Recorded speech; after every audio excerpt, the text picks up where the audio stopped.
Black Media Appreciation Night was highly successful. It was filled to capacity. A number of the talented media makers, black media makers from the Bay in Northern California were in the house. People like Kevin Epps, James Rockefeller from Soul Beat and VJ TV, Donald Lacey of KPOO. Davey D got an award, but he wasn't able to attend. Mumia participated from his prison cell. He recorded some stuff for us. I was there, Fly Benzo, the Block Report crew, the Sideshow Radio crew. There was a number of different radio forces that was there to salute each other.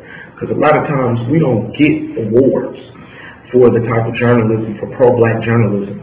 So what we did was we awarded each other, each other's peers and colleagues and mentors and mentees.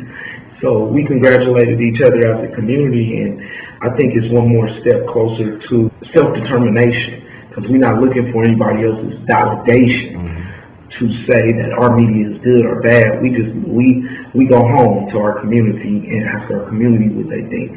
So it was a big move. Another major aspect of it, we were pushing and imposing on the black communities that we have to support media that supports us. If not, you very well could wake up one day and there is no Block Report. There is no San Francisco Baby. There is no KPOO. We have to support those that support us. If we don't, then the people that we are supporting, Netflix, HBO, those going to be the only people out here. And they're not going to put your local black ass on TV unless you Samuel L. Jackson or Denzel or somebody who worked with Zionist Hollywood. Media is not separated from anything else in America. Black people's history in the United States, or I should say the history that they teach us, because they don't teach us about the Olmecs and all of those people that was black, that was in the United States and in the Americas before slavery. But we're talking about the history of the enslaved Africans. Everything was taken away from us.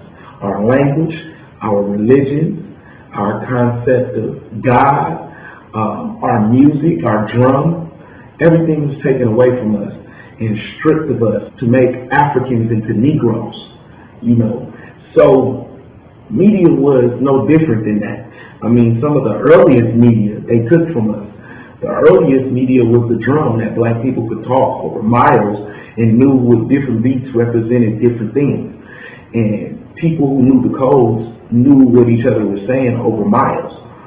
So that was stripped of us. That was pre-internet. That was the first internet. So knowing that that's the history of the United States. Also, we have to know the history of black media. The history of black media is that the Freedom Journal, which was the first black newspaper, black-owned newspaper published in the United States, was created as an abolitionist paper to go against slavery and start pushing information and propaganda that's against slavery to people so that black people wouldn't have to pick cotton. We don't realize that some of our most notable people that have came up in our ranks in America in our freedom struggle were black journalists. And no, I'm not talking about some journalists you never heard of. I'm talking about Frederick Douglass. I'm talking about Ida B. Wells. I'm talking about Marcus Garvey. I'm talking about Malcolm X. I'm talking about Huey Newton.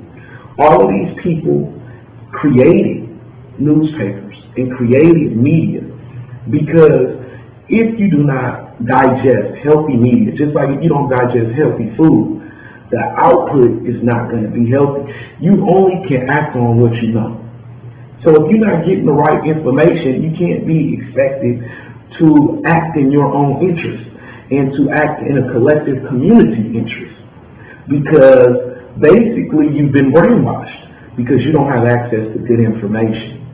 So that's what's going on with most people. Most people in the United States don't even realize that they're brainwashed by Clear Channel, aka KMEL, Wild 94.9, KBLX.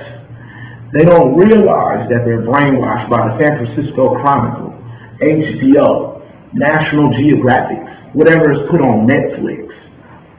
They don't have black people's interests at heart. So where are you supposed to get the black story, the brown story of what's really happening and what really happened in history?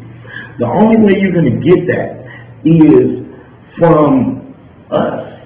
If we have to create our own thing, if we don't, then basically we are letting the hunter tell the story of the hunt, which means that the lion will always be the bad guy. What would happen if the lion could write about the hunter? It'll be a totally different story. So that's where we are as black people, as African people in the world, as black people from Oakland, as the Black Report, BlackReportRadio.com. We present that real. But just so you have other places and you know where to get healthy information.